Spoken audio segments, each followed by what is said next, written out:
Yep, welcome back to the channel. Today we're going to be reacting to Why It Sucks to Be a Green Lantern by Wallace.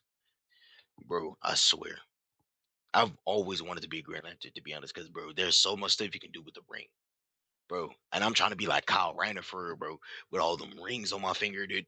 Kyle has two rings, the Green Lantern ring and the Blue Lantern ring. Bro got will and hope. And then he mastered like all the emotional spectrum where he was able to use every single ring existed in the DC universe. Like every single lantern ring, he was able to use it all, even though it was temporary. And also, bro, we ain't gonna talk about Guy Gardner, cause screw Guy Gardner, bro. I hate that motherfucker so much, bro. I fucking hate Guy Gardner. You slip into life on Earth, and would you look at that? You're a human, and you don't know it yet, but you're not like everyone else. You've been born with the innate ability of incredible willpower. While Better that'll than mostly everybody be a else. problem for your parents when they try to feed you vegetables when you're a toddler, it'll also be the reason why one day you'll become a Green Lantern, protector of the universe, Okay, that's nasty. That seems uncanny as hell. I don't like that. I do not like that. wielder of one of the most powerful weapons ever created, and servant to an ancient race of immortals who view your species as barely evolved primates. That's another thing, bro. Bro, I swear there was only like there was only two of the guardians who actually saw who actually wanted to help, and they didn't care about like just the mission. There was only two of them. The one that leads the Blue Lantern Corps was the main one, bro. I forgot his name, but bro, he was the main one. Like I would gladly work for him than any of the other guardians, because they were all like, the mission is important. Screw it, screw everybody else. The mission is important. And just because I'm human, you see my race as undeveloped. But humans have the strongest will among all races in the universe. Come on now, make it make sense. One day, when you're in your early 20s, on the opposite side of the universe, a Green Lantern dies. The green ring he's wearing floats off his finger and flies across the universe looking for its replacement. That's So, you. and what's funny? You wanna know what's funny? Somehow, for some reason, each time a Green Lantern dies, a ring magically goes to Earth first, and then goes to another sector. That's crazy. This ring was created by the Guardians of the Universe billions of years ago, a super sophisticated race of aliens who have been keeping the Green Lanterns going ever since. And this is how they recruit new members. The ring does all the work, and because of that incredible willpower of yours, it's chosen you as the next Green Lantern to join the ring. To meet the selection criteria, you need two things. You must have the ability to overcome great fear and possess tremendous willpower. Green Lanterns are selected from every living being across the entirety of creation. That means you're not just brave by Earth standards, but one of the bravest beings in the whole universe. I that that's questionable. That's questionable because, like, Hal was kind of brave, but he wasn't that brave. Neither was John or Hal, Kyle either. Especially not Guy Gardner. Guy Gardner was just Sometimes people can train to become part of the Green Lanterns, but the vast majority are conscripted by the rings themselves. You have no choice in the matter. Within minutes of receiving your ring, okay. Now I remember what I was gonna say. So when it came down to the rings are not always all power. The rings have a the rings can communicate with you. They're not sentient per se, but they can talk. If you ask the ring a question is going to answer it. It'll also allow you to communicate with the other species and allow those species to understand you. And on top of that, if the ring will always protect you for some reason. If you're being attacked and you can't see, the ring will actually protect you. you're transported to Oa, the headquarters of the Green Lantern Corps. That does not look like Owo, bro. Too bad if you had plans for drinks after work. Oa is one of the oldest planets in the galaxy, and it is almost completely barren, except for the city of the Guardians. This is a massive metropolis, with buildings stretching miles into the sky, That is and true. it's where you'll spend a lot of your life from now on. The atmosphere requires ring-generated protection for your human physiology, as its Yep. composition of noble gases and high concentrations of ionized particles your lungs in moments. You're immediately drafted into training, whether you like it or not. You are under the thumb of an instructor called Kilowog, a That's that's also not true. Kilowog is not always the instructor that will train a new Green Lantern. He's very much the most one of the strongest instructors, but he's not always the instructor that's going to train you. massive alien made mostly of muscle who will drill you within an inch of your life for the next few months. In fact, Green Lantern training is so brutal that most new recruits give up their ring and head home before you get a chance to create anything with your new shiny ring. You are forced to do hikes around the galaxy on no food, brutal manual labor like carrying entire buildings across deserts, and spending entire nights studying complex computational science that will power your ring. For you, it feels brutal. But for the Guardians of the Universe, the bosses of the Green Lantern Corps, it makes perfect Wait, but Hal just had to learn how to conjure up his ring and stuff. He didn't learn the other stuff. sense. Everything here is fueled by willpower. Even the central battery of Oa, a massive construct built billions of years ago by the Guardians of the Universe. The central power battery is the source of all power for the Green Lanterns. Anytime you fly or create a construct or carry massive weight, that's all thanks to the central power battery. That just reminded me too. There was a time where Kyle, I think it was Kyle. No, it was Hal. His ring was so he conjured up a ring that had no ability to talk at all. It was purely no. He decided to power his ring using nothing but willpower, and it was the strongest ring to ever exist. And it ran off its own separate thing. It ran off Hal's willpower instead of the will of the battery itself.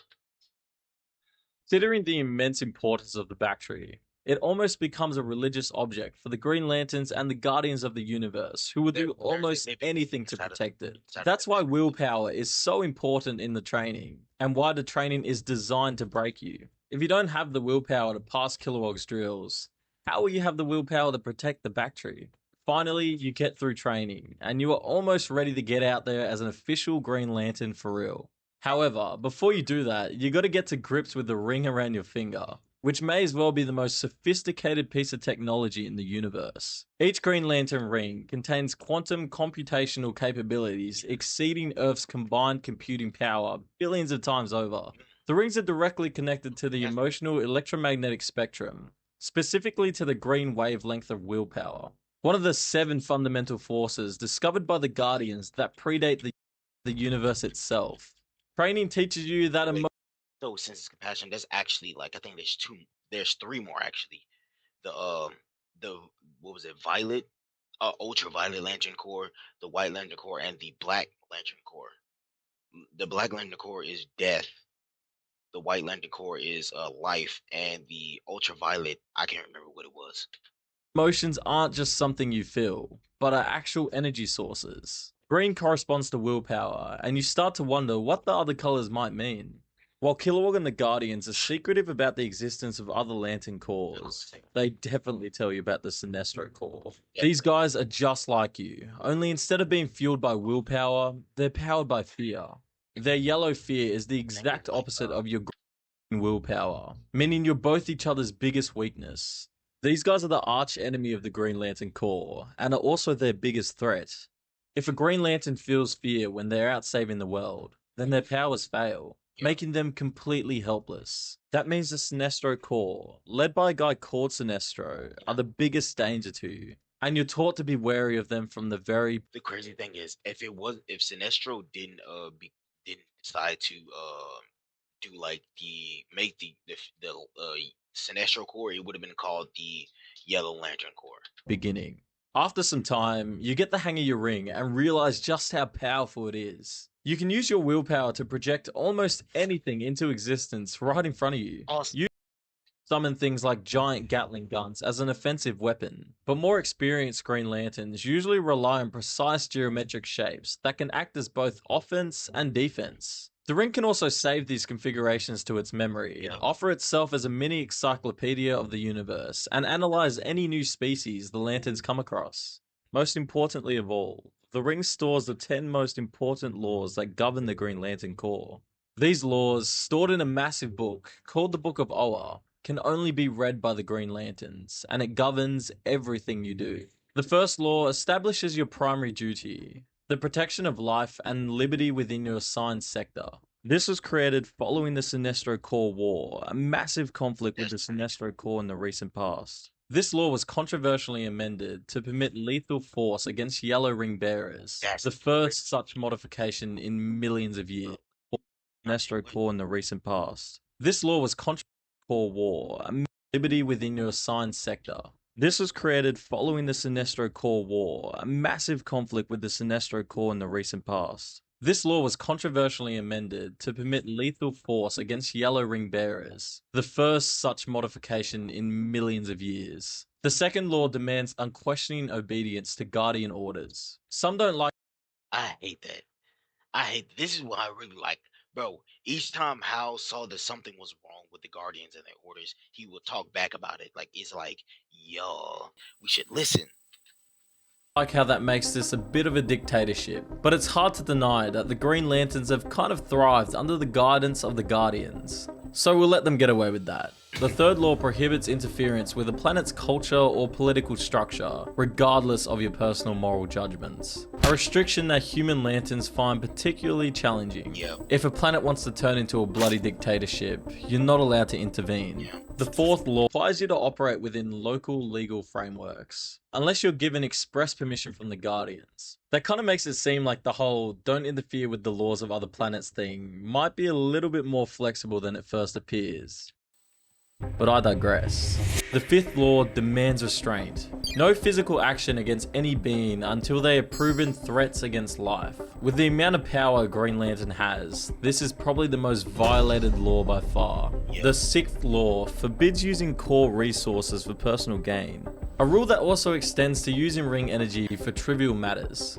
The energy monitoring subroutines in your ring record every construct you create, flagging patterns that suggest personal use for review by the Alpha Lanterns. So no, you can't build into. And I think the Alpha Lanterns are mechanized lanterns. They're mechanized lanterns with a battery implanted into their chest. They're supposed to be the protection for the Guardians, if I believe. The galactic roller coasters for profit. Law 7 mandates respect for fellow Corps members and the Guardians, despite the vastly different physiologies and cultures among their incredibly diverse ranks. But guess what? They didn't stop Sinestro from being discriminatory towards Hal when he first got there. That didn't stop him from doing that. It's good that it demands respect for all races.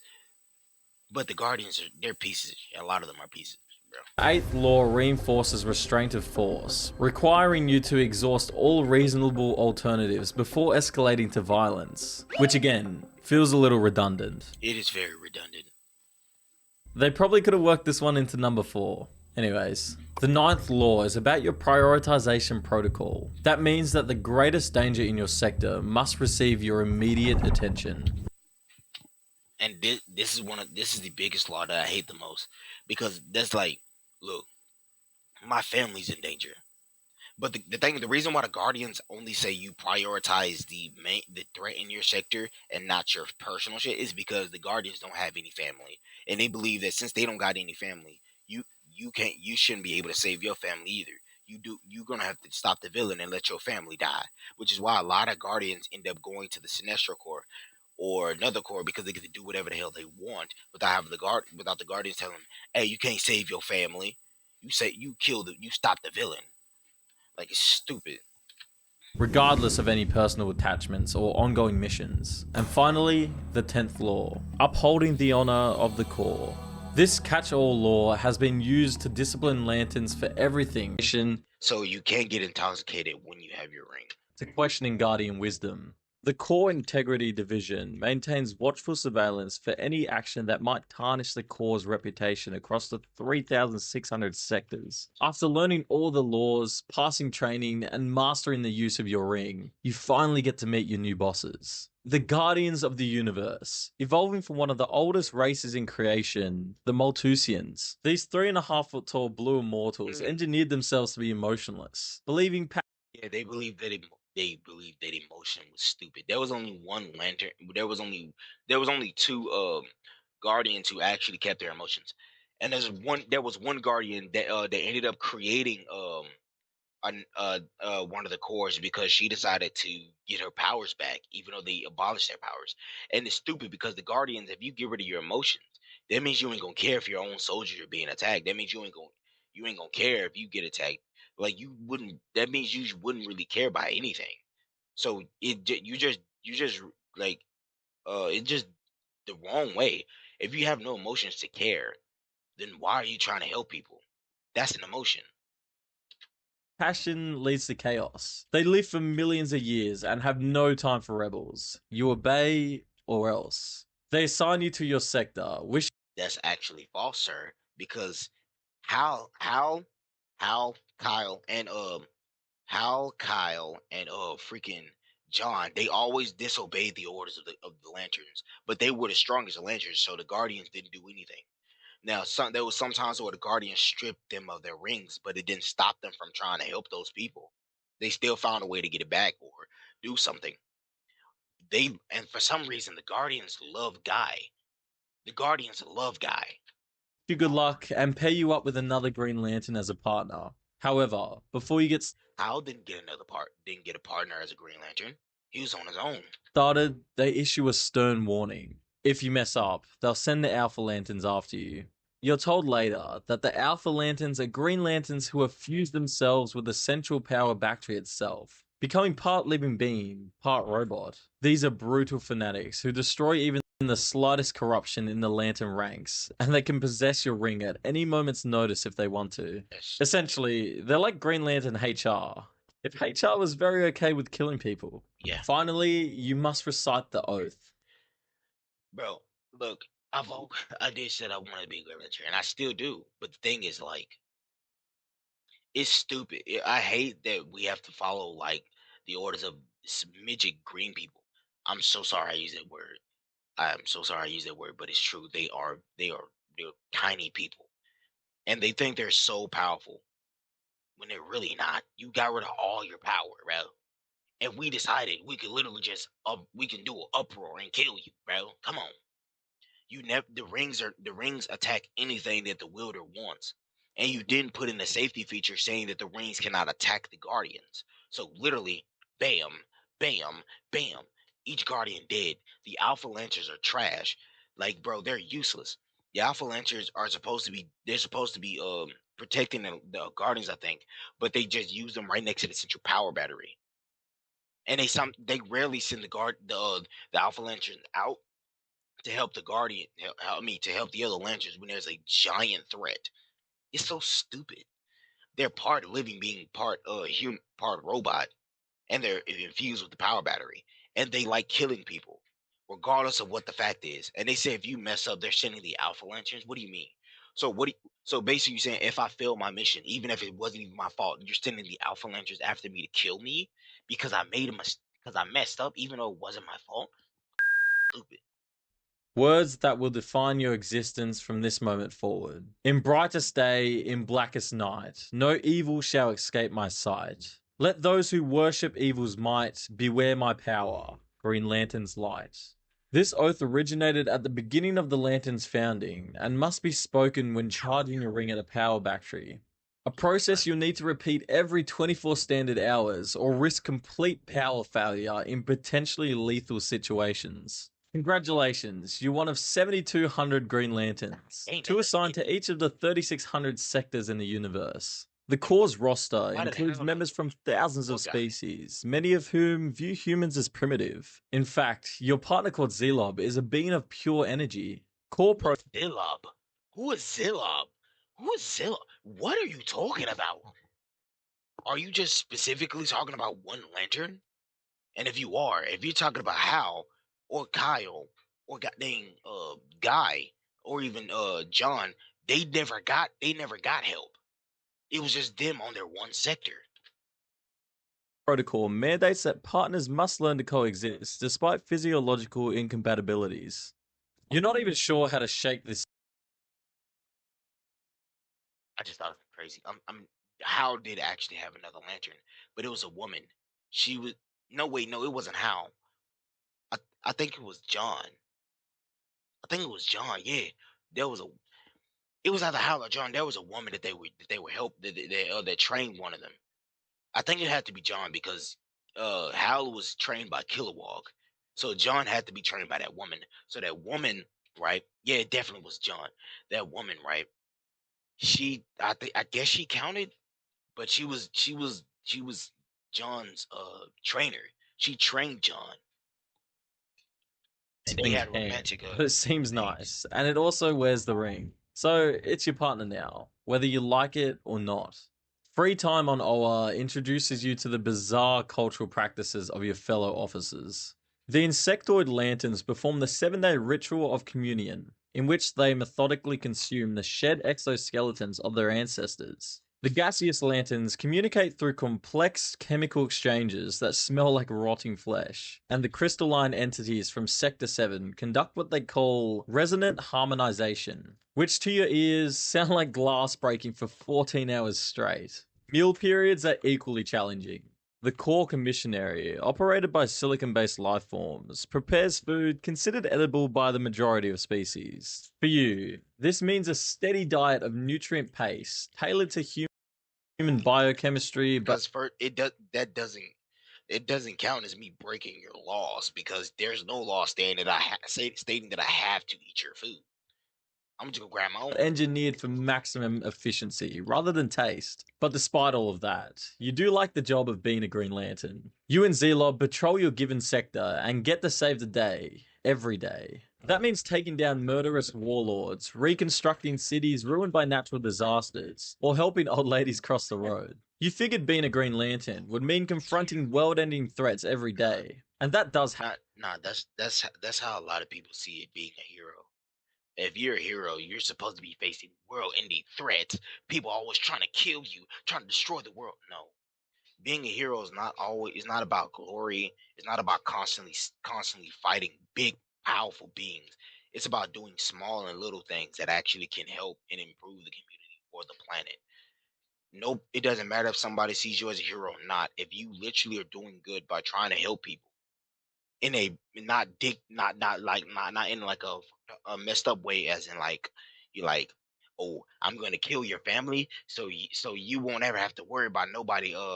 You won't have to worry about losing anybody. I just saved you. No, like saving cats from trees, helping an old lady walk across the street, helping somebody on the street carry things. That's small things that actually can help improve a community, and you can be considered a hero. You don't always have to save lives or do something impressive to be considered a hero. It's as Grandpa Max said, being a hero is not about people knowing that you do something good. It's about you knowing that you do something good. Happen. But you're surprised by how often you end up saving kittens from trees too. You get to fly in space, see alien planets, and hang out with your new best energy-based buddy. Though not everything's peachy, and dating becomes nearly impossible, especially if you're restricting yourself to only humans. Relationships strain under the weight of secrecy and absence, because you're not really meant to tell anyone that you're a Green Lantern. So, while your partner might be chatting about Well, there's no law stating that I can't. how their boss was a little bit annoying today, you can't talk about the meteor that you just punched in half to save a billion-year-old civilization. In fact, most human Green Lanterns in relationships almost inevitably end up divorcing because of their dual lives. Some lanterns date within the core itself. Interspecies relationships, while not prohibited under core regulation, often present unique challenges. Because of the vastly different biology, many interspecies relationships might be fatal without the protection of the Green Lantern ring. You know that your ring stores all your biodata too, and sometimes you wonder whether the Guardians of the Universe or the Alpha Lanterns get a kick out of seeing when you've been a little too intimate. Now in your late 20s, you fall in love with a fellow Lantern from planet Koryugar. Against all odds and biology, through advanced genetic engineering available in the medical world of Orthax, you've managed to conceive a child. Your child doesn't inherit any cool powers, but they do inherit a massive target on their back. Family members of Lanterns are often abducted, tortured, or killed by enemies seeking revenge. The Guardians of the Universe do allow for relocation to secure facilities on fortified worlds, but at the cost of anything resembling a normal childhood. One day, Your ring interrupts you during dinner to inform you of a supernova threatening a populated system 500 light years away. Your child hasn't seen you in weeks. Your partner understands but grows increasingly distant. The Guardians of the Universe are no longer help because they don't think a relationship is important anyways. It's rare to see any Green Lantern having a functioning private life, and it doesn't look like yours is going to be any different. A big reason for that is, put bluntly, the life expectancy of a Green Lantern doesn't look good. Even though you're one of the most powerful beings in the universe, you still have natural enemies in the Sinestro Corps, who wield yellow power rings fueled by fear itself. The Red Lanterns, whose rings are powered by rage. The Orange Lanterns, who are fueled by greed for That's all what the it was. knowledge and the power the Green Lanterns have. And That's false. That's not just knowledge and power. Larfleeze wants anything shiny, anything you want, he wants. It doesn't matter. He wants anything you have. If he gets his eye on something he wanted, he's gonna try to take it. of course, the Black Lanterns. The Yeah. Black Lanterns are even worse than the Sinestro Corps. These guys are powered by And notice how he didn't bring up the Sapphire Lantern Corps. death and have the power to reanimate corpses who feed on the emotions of other people, led by Blackhand and their godlike figure Necron. The Black totally Lanterns forgot are a about constant Blackhand. universal threat and have almost extinguished all life on multiple occasions. If they get their hands on you, they'll not only kill you, but use your body as a puppet to kill everyone else. 20 years into your service, your body bears the scars of countless battles. Third-degree burns from plasma rifles, nerve damage from apocalyptic torture devices, and radiation poisoning from containing ruptured reactor cores. Your ring's healing protocols have kept you alive, but Core Medical has documented accelerated cellular degradation, equivalent to someone twice your age. Sometimes you wonder if you drop dead if you took the ring off. You're now a veteran of the Green Lantern Corps and developed unique combat techniques to help with almost any emergency.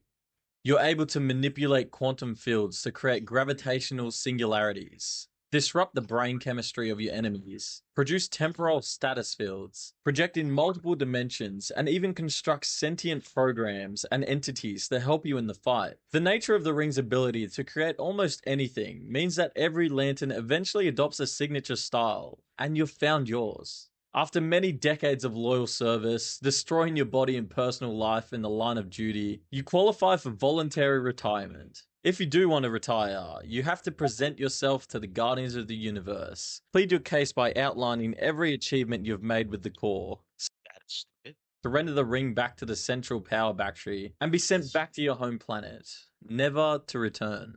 However, this is really hard for most Green Lanterns. In fact, the vast majority of Green Lanterns die in service rather than having a voluntary retirement. Not only is it culturally strange to surrender your ring, but the psychological weight of giving up all that power is often too much, even for a group of people defined by their incredible willpower. Even still, if you retire, the Guardians of the Universe will keep tabs on you as your brain readapts to normal human physiology. You'll feel yourself become less intelligent, less sharp, and just a little bit sad when you think of the time when you could just fly around in space without a care in the world. So, you choose not to retire.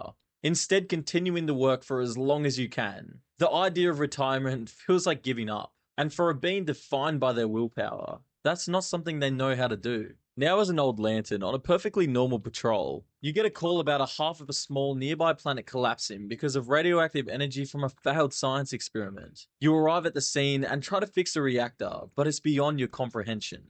Even as a tired old man who's seen everything you have, it's still too foreign to you.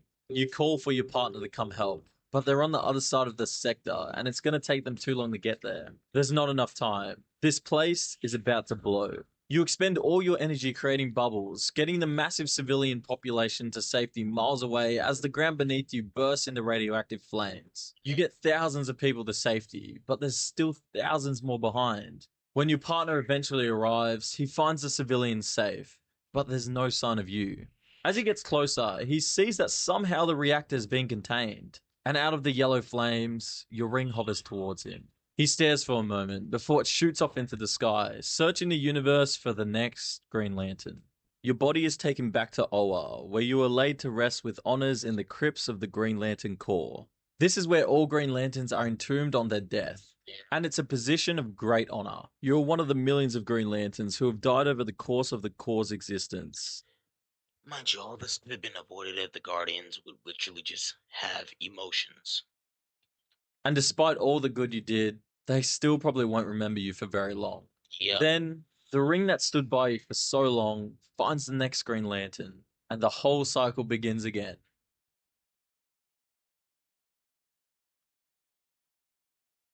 Things like all this could be avoided if the Guardians would just get their emotions back. Because when you have emotions, you make better decisions rather without emotions. I ain't gonna lie. Regardless of all this, I still want to be a lantern, to be honest. I'm gonna find a way.